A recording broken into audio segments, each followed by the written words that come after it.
Visakha steel plant తృష్ణ grounds లో కాంగ్రెస్ న్యాయ సాధన సభకు హాజరైన తెలంగాణ సీఎం రేవంత్ రెడ్డి మాట్లాడుతున్నారు. లైవ్ లో చూద్దాం. ఎంత విజయవంతం అవుతుందో, వేలాది మంది వచ్చి అండగా నిలబడతారో. ఇవాళ ఇక్కడ చూస్తుంటే నాకు హైదరాబాద్ నగరంలో కాంగ్రెస్ పార్టీ సభను ఏర్పాటు చేసినట్టుగా ఉంది. వాస్తవంగా నేను ఈ సభకు రావాలనుకున్నప్పుడు కొంతమంది మిత్రులు అన్నారు, అక్కడ కాంగ్రెస్ పార్టీ లేదు కదా, మీరెళ్ళి సభ వైఫల్యం చెందితే మనకు చెడ్డ పేరు వస్తుంది కదా అని. అంటే నేను ఒక మాట చెప్పిన వాళ్లకు, వైఎస్ఆర్ బిడ్డ, వైఎస్ఆర్ ఆశయ సాధన కోసం, విశాఖ ఉక్కును కాపాడాలనే ఉక్కు సంకల్పం కోసం షర్మిలమ్మ సభ పెడితే తప్పకుండా ఆయన అభిమానులు అందరూ అక్కడికి వస్తారు, అండగా నిలబడతారని నేను వారికి చెప్పిన ఆ నమ్మకం, విశ్వాసం డాక్టర్ వైఎస్ఆర్ మీద మీరు చూపించి షర్మిలమ్మను ఆశీర్వదించి విశాఖ ఉక్కును కాపాడుకోవడానికి వచ్చినందుకు మీకు అందరికీ మనస్ఫూర్తిగా ధన్యవాదాలు తెలియజేస్తున్న మిత్రులారా, భౌగోళిక రాష్ట్రాలుగా విడిపోయినాం. ఇక్కడ ఉన్నప్పుడు మనకు ఆంధ్రప్రదేశ్, తెలంగాణ. కానీ మన హక్కుల కోసం, మన ఆస్తులు కొల్లగొట్టడానికి ఢిల్లీ పెత్తందారులు మన మీద దండయాత్ర చేస్తే మనం తెలుగు వాళ్ళం, మనం అన్నదమ్ములం, ఒకరికి ఒకరం అండగా నిలబడి ఢిల్లీ నుంచి సుల్తానులు వచ్చినా, జాగీర్దారులు, జమీందారులు వచ్చినా తెలుగు గడ్డ మీద ఇటుక పెళ్ళను కూడా తీయలేరు, విశాఖ ఉక్కును ఒక ఇంచు కూడా కదిలించలేరు అని చెప్పి నేను ఈ సందర్భంగా తెలియజేయదలుచుకున్నా. ఆనాడు కురుక్షేత్రం జరిగేటప్పుడు కౌరవులు, పాండవులు వేరు వేరు, వాళ్ళ మధ్యలో సమస్యలు వచ్చినప్పుడు పోరాటం వేరు. కానీ వాళ్ళ మీదికి ఎవరైనా దండెత్తుతే వాళ్ళు 105 అయి అందరూ కలిసికట్టుగా నిలబడి వాళ్ళ ప్రాంత ప్రజల్ని, వాళ్ళ హక్కులను కాపాడుకోవడానికి కొట్లాడేవాళ్ళు. ఇవాళ కూడా మిత్రులారా, చాలామందికి అనుమానాలు ఉండొచ్చు, అపోహలు ఉండొచ్చు, వైఎస్ఆర్ వారసులు ఎవరు అని.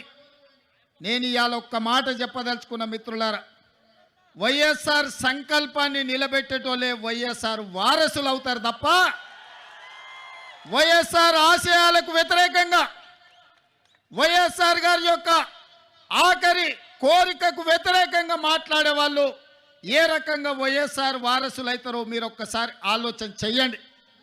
ఇవాళ ఆంధ్రప్రదేశ్లో ఇక్కడున్న పరిస్థితులు, ఇక్కడి రాజకీయాలను కాంగ్రెస్ పార్టీ తెలంగాణ శాఖ అధ్యక్షుడిగా, తెలంగాణ రాష్ట్ర ముఖ్యమంత్రిగా కొన్ని సంవత్సరాల నుంచి నిశితంగా గమనిస్తున్నా. ఈ ప్రాంతానికి ఇక్కడ పాలించే నాయకులుగా మేము కావాలనుకుంటున్నారు. కానీ ప్రశ్నించే గొంతులు ఎవరి ప్రాంతంలో లేరు.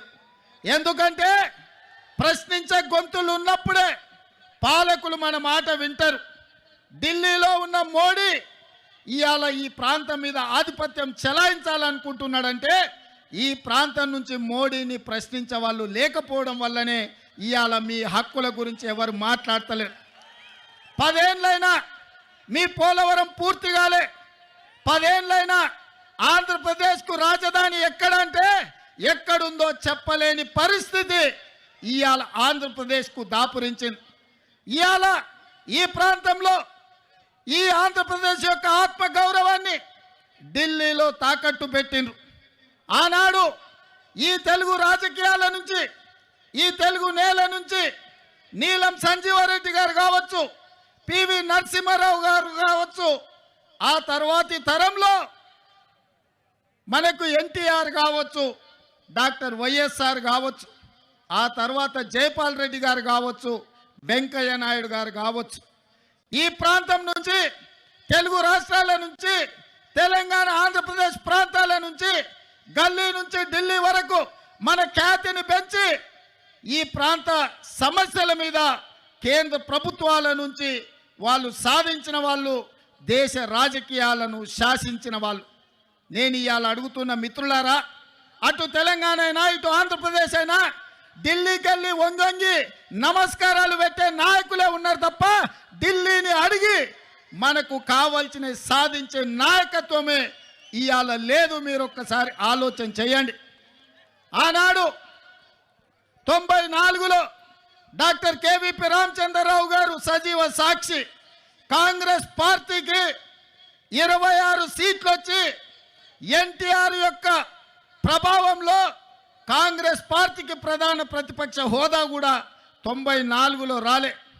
అప్పుడు ఢిల్లీ ఆలోచన చేసింది, ఇక ఆనాటి ఉమ్మడి ఆంధ్రప్రదేశ్లో పార్టీ బ్రతకాలన్నా కార్యకర్తలకు అండగా నిలబడాలంటే ఒకే ఒక్క నాయకుడు వైఎస్ఆర్ చేతికి పగ్గాలు అప్పచెప్తే తప్పకుండా కాంగ్రెస్ పార్టీ కార్యకర్తలకు అండగా నిలబడతారని ఆనాడు వైఎస్ఆర్ను ఆంధ్రప్రదేశ్ కాంగ్రెస్ పార్టీ అధ్యక్షుడిగా నియమించారు. 26 సీట్లతో మొదలైన ప్రయాణం 99లో 90 సీట్లకు వచ్చింది. అధ్యక్షుడిగా ఉన్న రాజశేఖర రెడ్డి గారు ప్రధాన ప్రతిపక్ష నాయకుడిగా మారి ప్రజల తరఫున ప్రశ్నించే గొంతుకై ఆనాటి ప్రభుత్వాల మీద పోరాటం చేసి ప్రజల తరఫున నిలబడి చేవెళ్ళ నుంచి ఇచ్చాపురం వరకు ఎర్ర టెండలో వారు పాదయాత్ర చేసి వారి కాళ్ళకు బొగ్గలై అవి పగిలిన ముక్కవోని దీక్షతో ఎర్ర టెండల్లో 105 డిగ్రీల జ్వరం వచ్చిన ప్రజల కోసం పాదయాత్ర చేసిండు. రాజశేఖర రెడ్డి గారు ఆనాడు పాదయాత్ర చేసి ప్రజల కష్టాలు తెలుసుకొని దళితులు, గిరిజనులు, బలైన వర్గాల కోసం, ఆదివాసీల కోసం, అడవులలో ఉండే బిడ్డల కోసం, మహిళల కోసం, మైనారిటీల కోసం వాళ్ళ సమస్యలను అడిగి వాళ్ళ గుండె చప్పుడు విని 2004లో ఇందిరమ్మ రాజ్యం తెచ్చిండు. కాంగ్రెస్ను అధికారంలోకి తీసుకొచ్చిండు. 33 ఎంపీలను గెలిపించి కేంద్రంలో యూపీఏ ప్రభుత్వాన్ని ఏర్పాటు చేసిండు. ఆనాడు కేంద్రంలో ప్రభుత్వం ఏర్పడ్డదంటే ఆంధ్రప్రదేశ్లో అధికారంలోకి కాంగ్రెస్ వచ్చింది అంటే రాజశేఖర రెడ్డి గారు ముక్కవోని దీక్షతోటి ఆనాడు పోరాటం చేసిండు. ఆ పోరాటంలో కూడా కమ్యూనిస్టులు కలిసి వచ్చిండ్రు. సిపిఐ, సిపిఎం కూడా ఆనాడు డాక్టర్ వైఎస్ఆర్తో కలిసి పేద ప్రజల కోసం ఎర్ర జెండా ఎత్తిండ్రు. ఎర్ర జెండా కూడా ఆనాడు కాంగ్రెస్తో కలిసింది.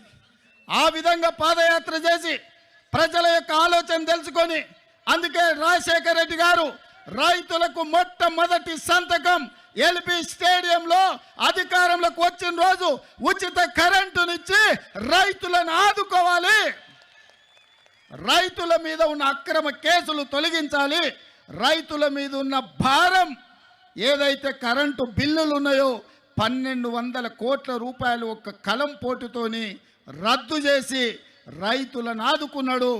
రైతులను వ్యవసాయం దండుగ కాదు, వ్యవసాయం పండుగ అని ఆ ఉచిత కరెంటు ద్వారా వైఎస్ఆర్ మనకు నిరూపించిండు.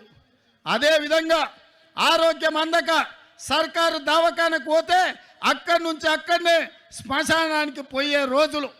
పేదలను ఆదుకోవాలంటే రాజీవ్ ఆరోగ్యశ్రీ ఉండాలి. పేదలకు 2 లక్షల రూపాయలతోని ఉచితంగా వైద్యాన్ని అందించి అపోలో, యశోద లాంటి ఆసుపత్రులు పేదవాళ్ళు ఎన్నడూ చూడలే.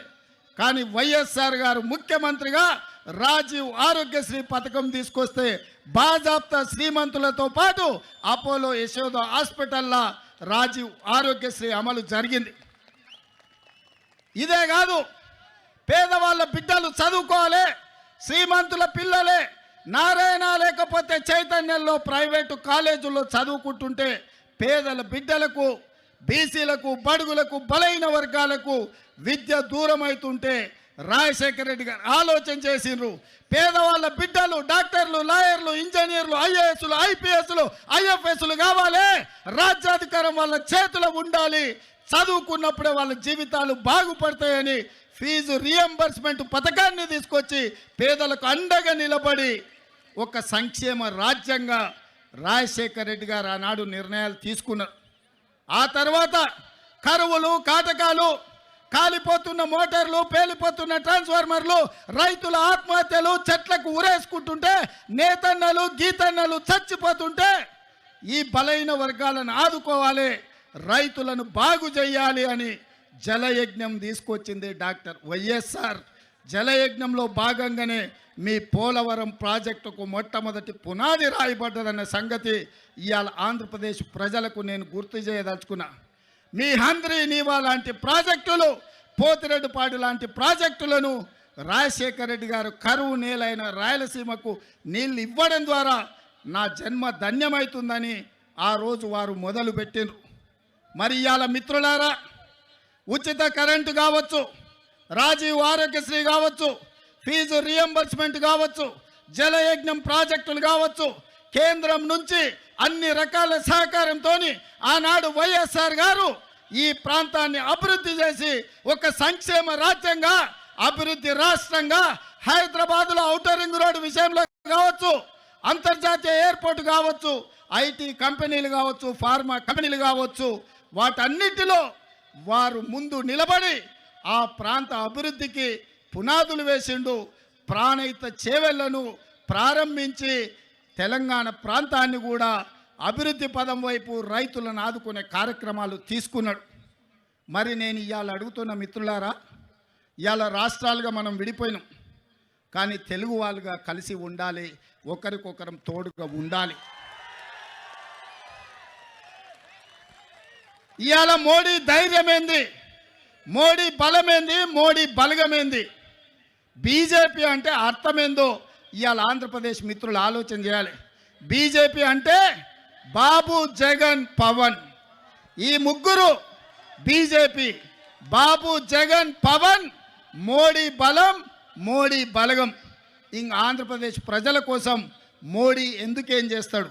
ఎవరు గెలిచినా ఆయన దొడ్లోకి పోయేటోళ్ళే. ఈ ఆంధ్రప్రదేశ్లో 25 ఎంపీలు మోడీ ఖాతాలో ఉండేటివే. మీరు అనుకోవచ్చు మేము ఈ పక్కన ఉన్నాం లేకపోతే ఆ పక్కన ఉన్నామని. అయ్యా, జగన్ రెడ్డి పక్కన ఉన్నా, పెద్దలు చంద్రబాబు నాయుడు గారి పక్కన ఉన్నా, వీళ్ళిద్దరు కలిసి ఢిల్లీలో వెళ్తే మోడీ పక్కనే ముత్యాల ముగ్గులో రావు గోపాలరావు పక్కన ఇద్దరు ఉంటారు, తందానా తానా అనేటోళ్ళు. వీళ్ళిద్దరు అదే కదా ఢిల్లీకి వెళ్తే. ఢిల్లీలో వీళ్ళు ఎవరైనా మోడీని అడుగుతారా? మోడీని నిలదీస్తారా? మీ ప్రాంతం కోసం ఏమైనా తెస్తారా? మరి ఒకవేళ తెచ్చేటట్టే అయితే 5 ఏళ్ళు వారున్నారు, 5 ఏళ్ళు వీరున్నారు. పోలవరం పూర్తెందుకు కాలే, రాజధాని రాలేదెందుకు మనకు? మీరు ఒక్కసారి ఆలోచన చేయండి మిత్రులారా. వాళ్ళిద్దరూ పాలన చేసే నాయకులు కావాలనుకుంటున్నారు, వాళ్ళిద్దరూ ప్రశ్నించే గొంతులు కావాలని అనుకుంటలేరు మిత్రులారా. ఇవాళ అందుకే నేను అబద్ధాలు చెప్పదలుచుకోలే, అలవి కాని మాటలు మీకు నేను చెప్పదలుచుకోలే. వాస్తవంగా మీకు కావాల్సింది పాలకులు కాదు, మీకు కావాల్సింది ప్రశ్నించే గొంతుకలు. ఎందుకంటే ఈ ప్రాంతం సమస్యల మీద జాతీయ స్థాయిలో నిలదీసే వాళ్ళు, నిటారుగా కొట్లాడే వాళ్ళు కావాలి. వెన్నెముక లేని నాయకత్వం మీ సమస్యల్ని పరిష్కరించదు. నిటారుగా నిలబడి కొట్లాడే నాయకత్వం మీ సమస్యల్ని పరిష్కరిస్తారు. అందుకే మీరు ఒక్కసారి ఆలోచన చేయండి. 78లో మొదటిసారి వైఎస్ఆర్ గారు ఎమ్మెల్యేగా అయిన తర్వాత మొదటి రౌండ్లోనే మంత్రి అయిండు. ఎన్నిసార్లు అధికారం వచ్చినా వైఎస్ఆర్ గారికి అవకాశం రాకపోయినా ఈ 3 రంగుల జెండాను, ఈ కండువాను కప్పుకొని గాంధీ కుటుంబానికి అండగా నిలబడ్డాడు. ఎవరి దయా దాక్షిణ్యాలతో ఆయన అధికారంలోకి రాలే. ఆయన నడిచిండు. ఆయన రక్తాన్ని చెమటగా మార్చి ప్రాణహిత చేవెళ్ళ నుంచి ఇచ్చాపురం వరకు తన రక్తాన్ని దారబోసి కాంగ్రెస్ను అధికారంలోకి తెచ్చి ఆ తర్వాతనే ముఖ్యమంత్రి కుర్చీ ఎక్కిండు. మరి ఇయాల మిత్రులారా, షర్మిలమ్మ ఇక్కడేదో ఉందని అట్లా పోయి కుర్చీలో కూసుంటాను రాలే. అన్ని ఆలోచన చేసింది, నాతో మాట్లాడింది. అన్నా నేను అక్కడికి పోతున్నా, ఏం చేయాలి అంటే, ఎందుకమ్మా ఆడ ఏం లేదు కదా అన్న ప్రజలు కష్టాలలో ఉన్నారు. ఇక నేను నిర్ణయించుకున్నా, వైఎస్ఆర్ మా నాన్నగారి ఆశయ సాధన కోసం ఈరోజు ఆంధ్రప్రదేశ్ ప్రజలు కష్టాలలో ఉన్నారు. వాళ్ళకు అండగా నిలబడడానికి నాకు వయసు ఉంది, ఓపిక ఉంది, వాళ్ళ కోసం కొట్లాడే శక్తి ఉంది. నేను మళ్ళా వెనక్కి వెళ్తున్నా. వైఎస్ఆర్ బిడ్డగా, ఆయన రాజకీయ వారసురాలుగా ఎక్కడైతే పోగొట్టుకున్నామో అక్కడనే మొదలు పెడతాం. వైఎస్ఆర్ ఆశయ సాధను ఆంధ్రప్రదేశ్ గడ్డ మీద జెండా బాతుతాం. నేను కొట్లాడతా. నేను కాంగ్రెస్ పార్టీని నిలబెడతా, ఆంధ్రప్రదేశ్ హక్కులను సాధిస్తా అని వారు చెప్పినారు. వారికి తెలియదు అనుకుంటున్నారా ఈ ప్రాంతంలో ఎన్నికల్లో నెగ్గడం అంత ఆశామాసి కాదని? అచ్చోసిన ఆంబోతులాక వాళ్ళిద్దరు తలపడుతుంటే అది తెలియదని షర్మిలమ్మ రాలే. షర్మిలమ్మ ఆలోచన చేసింది, కఠోరమైన నిర్ణయం తీసుకున్నది. ఆంధ్రప్రదేశ్ ప్రజల పక్షాన నిలబడాలి, పోలవరం పూర్తి చేయాలి, అమరావతిలోనూ మీ క్యాపిటల్ సిటీని కట్టాలి, అదేవిధంగా విశాఖ ఉక్కును ఎవడో వచ్చి అప్పనంగా అమ్ముకుంటుంటే చూస్తూ ఊరుకుంటామా అని చెప్పి ఇవాళ ఇక్కడికి వచ్చింది. ఆనాడు లక్షలాది మంది రోడ్లెక్కి ప్రాణ త్యాగాలు చేసి 32 మంది ఆత్మ బలిదానాలతో విశాఖ ఉక్కు ఆంధ్రుల హక్కుగా ఈ సంస్థ ఏర్పడితే అదానీ అంబానీలకు అదానీ గారి కోసం ప్రధాని గారు తెగ నమ్ముతుంటే వీళ్ళెవరు ప్రశ్నించే పరిస్థితి లేదు. అందుకే ఈరోజు కష్టాలైనా సరే, కష్టాలైనా కన్నీళ్ళైనా మంచైనా చెడైనా మీ మధ్యలో ఉండాలి, మీకు అండగా నిలబడాలి అన్న ఆలోచనతోని ఇవాళ షర్మిలమ్మ మీకోసం కొట్లాడుతుంది. రాజకీయ ప్రయోజనం ఆశించో అప్పనంగా అధికారం వస్తుందనో ఇవాళ షర్మిలమ్మ కొట్లాడతలేదు. కష్టమైనా సరే ఇప్పుడు ప్రశ్నించే గొంతుగా ఉండాలి, ప్రజల పక్షాన నిలబడాలి అని ఆంధ్రప్రదేశ్ ప్రజల కోసం అండగా నిలబడడానికి షర్మిలమ్మ వచ్చింది. ఇవాళ కొంతమంది మాట్లాడుతున్నారు, రాజశేఖర రెడ్డి గారికి షర్మిలమ్మకు ఎట్లా ఆయన వారసత్వాన్ని క్లెయిమ్ చేస్తుందని. నేను ఆ సోయిలేని వాళ్ళని ఒక మాట అడగదలుచుకున్నా. రాజశేఖర రెడ్డి గారి చివరి కోరిక ఏందయ్యా? రాహుల్ గాంధీ గారిని ప్రధానమంత్రిని చెయ్యడమే చివరి కోరిక కింద మాట్లాడి కాంగ్రెస్ పార్టీని అధికారంలోకి తేవడమే తన లక్ష్యంగా, తన బాధ్యతగా వైఎస్ఆర్ గారు మాట ఇచ్చిండ్రు. ఆడ కేవీపీ రామచంద్రరావు గారు, రఘువీర్ అన్న ఉన్నాడు, ఆయనకు అత్యంత సన్నిహితులు. వారు చెప్పిందే రాహుల్ గాంధీ గారిని ప్రధానమంత్రిని చేయాలి, కాంగ్రెస్ పార్టీకి అత్యధికంగా సీట్లు తీసుకురావాలి. ఏ రోజు కూడా రాజశేఖర రెడ్డి గారు బీజేపీతో అంటగాగలే, బీజేపీ నీడని కూడా రాజశేఖర రెడ్డి గారి మీద పడనివ్వలే. ఏ రోజు కూడా సెక్యులర్ ఫోర్సెస్కు వెనకాల నిలబడ్డాడు. ఏ రోజు కూడా కమ్యూనల్ ఫోర్సెస్తో అంటగాగలే. అధికారం ఉన్నా అధికారం లేకపోయినా, కేసులు పెట్టినా, జైల్లో పెట్టే పరిస్థితి వచ్చినా ఒక ప్రజాస్వామికవాదిగా, ఒక సెక్యులర్ నాయకుడిగా వైఎస్ఆర్ నిలబడ్డాడు. మరి వైఎస్ఆర్ వారసులమని చెప్పుకునేటోళ్ళు ఇవాళ ఎవరి పక్కన నిలబడ్డారు, ఎవరి ఆశయం కోసం కొట్లాడుతున్నారని నేను అడుగుతున్నా. ఇదేనా వైఎస్ఆర్ వారసుడిగా మీరు చేసేది?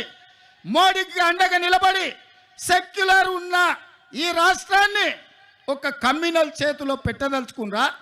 షర్మిలమ్మ అడిగినట్టుగా మణిపూర్లో లక్షలాది మంది నిరాశ్రయులై వేలాది మందిని చంపుతుంటే మోడీ ప్రభుత్వం ముష్కరులకు అండగా నిలబడితే ఒక్కసారైనా మీరు ప్రశ్నించినరా అని నేను అడుగుతున్నా.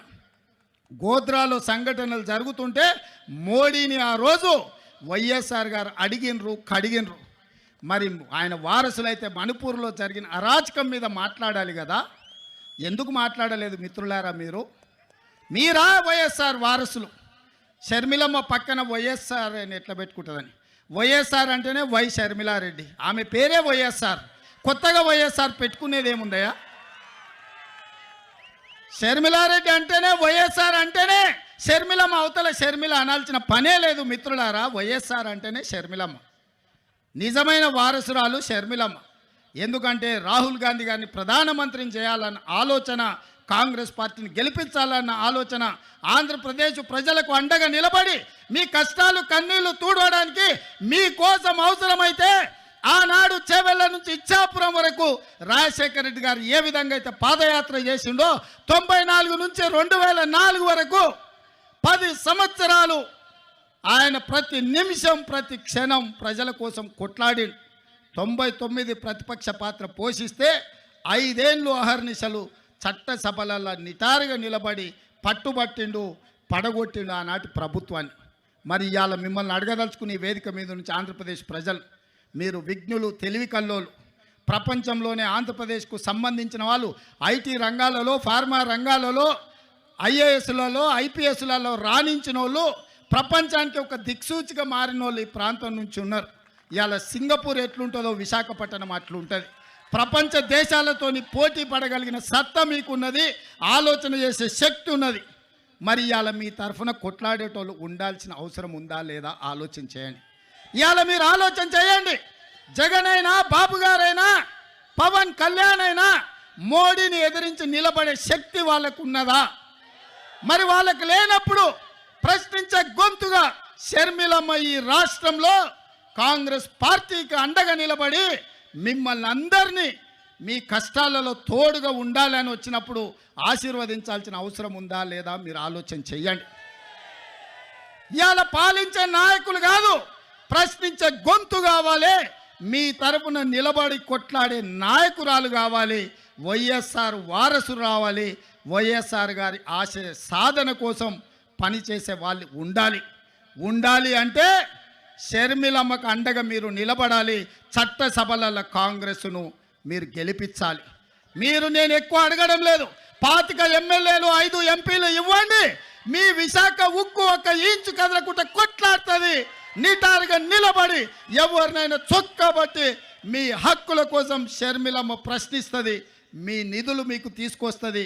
మీ సంక్షేమం మీ ఇంటికి నడుచుకుంటూ వస్తుంది. చట్టసభలల్లో మీరు అవకాశం ఇవ్వండి. 25 ఎమ్మెల్యేలు, 5 ఎంపీలు షర్మిలమ్మకు ఇవ్వండి. ఎట్లా మీ సమస్యలు పరిష్కారం కావు, ఎట్లా మీ రాజధాని నిర్మాణం కాదు, ఎట్లా పోలవరం పూర్తి కాదు, ఎట్లా ఎవడన్నా వచ్చే విశాఖ ఉక్కును ఎట్లా కొల్లగొడతారో షర్మిలమ్మ చూసుకుంటుంది, కంచేసి కాపాడుకుంటుంది అని చెప్పి నేను సంపూర్ణంగా విశ్వసిస్తున్నా. ఇవాళ నిజమైన వైఎస్ఆర్ అభిమానులకు, కాంగ్రెస్ పార్టీ కార్యకర్తలకు, ఆంధ్రప్రదేశ్లో అనాథగా ఆలోచన చేస్తున్న ఇక్కడి యువకులకు ఈరోజు నిర్ణయం తీసుకోవాలి. మీరు అనుకోవచ్చు 2 వైపులా ఉద్దండులాగా ఉన్నారు, మనతోని ఏడైతుందని. నేను ఒక్క మాట గుర్తు చేయదలుచుకున్నా. తెలంగాణలో కూడా గట్లే ఉండే. ఓ పక్కన మోడీ, ఇంకో పక్కన కేడీ. ఉప ఎన్నికలలో 3200 ఓట్లు వచ్చినాయి మాకు. ఆ ఎల్లు అన్నారు కాంగ్రెస్ పని అయిపోయింది, తట్టాబుట్ట జరుపుకున్నారు, ఉంటుంది కాంగ్రెస్ ఖాళీ అయిపోయిందని. కానీ అధైర్యపడలే, నిలబడి కొట్లాడినాం. ఢిల్లీ మోడీ మీద, గల్లీలో ఉన్న కేడీ మీద నిటారుగా నిలబడి కొట్లాడి మోడీని ఓడించినాం, కేడీని పడగొట్టినాం. ప్రజలు విజ్ఞులు, ప్రజలు తెలివి కల్లోలు. ప్రజలు అవసరమైనప్పుడు అవసరమైన నిర్ణయం తీసుకుంటారు. 5 సీట్లు ఉన్న మమ్మల్ని 65 సీట్లు ఇచ్చి ఆశీర్వదించిందంటే ప్రజలు గొప్పోళ్ళు. ఇవాళ ఇక్కడ కాంగ్రెస్ లేదు అని అనుకుంటుండొచ్చు, కానీ ఈ సభను చూసిన తర్వాత నాకు సంపూర్ణమైన విశ్వాసం వచ్చింది. మా షర్మిలమ్మ ఆంధ్రప్రదేశ్కు ముఖ్యమంత్రి అయి తీరుతుంది.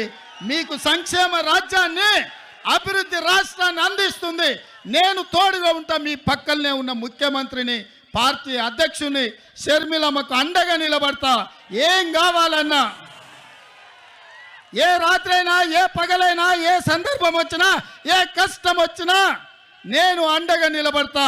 మీరు షర్మిలమ్మ నాయకత్వాన్ని బలపరచండి, షర్మిలమ్మ నాయకత్వాన్ని గెలిపించండి. షర్మిలమ్మ ఆంధ్రప్రదేశ్ ముఖ్యమంత్రిలో కూర్చునే వరకు తోడుగా నిలబడతా. నేను రెడీగా ఉన్నా తోడుగా ఉండడానికి. మీరు సిద్ధమా? మీరు సిద్ధమా? సై సై సై సై సై సై అనేటోళ్ళందరూ చేయి పైకెత్తండి. జై కాంగ్రెస్, జై జై కాంగ్రెస్. ధన్యవాదాలు మిత్రులారా. మీరు గుండెల్లో పెట్టి చూసుకున్నందుకు, ఇంత పెద్ద ఎత్తున తరలొచ్చి, నాకు ఆలస్యమైన విమానాశ్రయం నుంచి సరాసరి మీ దగ్గరకు వచ్చిన, ఇంత ఓపికగా నిలబడి షర్మిలమ్మకు అండగా ఉండి, కేవీపీ రామచంద్రరావు గారు, రగన్న వాళ్ళ అనుభవాన్ని అంతా రంగరించి పల్లం రాజు గారు షర్మిలమ్మను బలపరుస్తూ చేయి పట్టుకొని నడిపిస్తారన్న సంపూర్ణమైన విశ్వాసం. మా మిత్రుడు రుద్రరాజు తన వ్యూహాన్ని, తన ఆలోచనను పెట్టుబడిగా పెట్టి కమ్యూనిస్టు సోదరులను కలుపుకొని ఆంధ్రప్రదేశ్ రాబోయే ఎన్నికల్లో ఒక మంచి ఫలితాలను తీసుకొస్తారని నమ్ముతున్న, ఎన్నికల్లో కూడా మళ్ళీ తప్పకుండా వస్తా, మీకు అండగా నిలబడతా అని తెలియజేస్తూ మీ అందరి దగ్గర సెలవు తీసుకుంటున్న మిత్రులారా, జై కాంగ్రెస్. మన రేవంత్ అన్న పేద ఇంటికి పండుగ తెస్తాడు.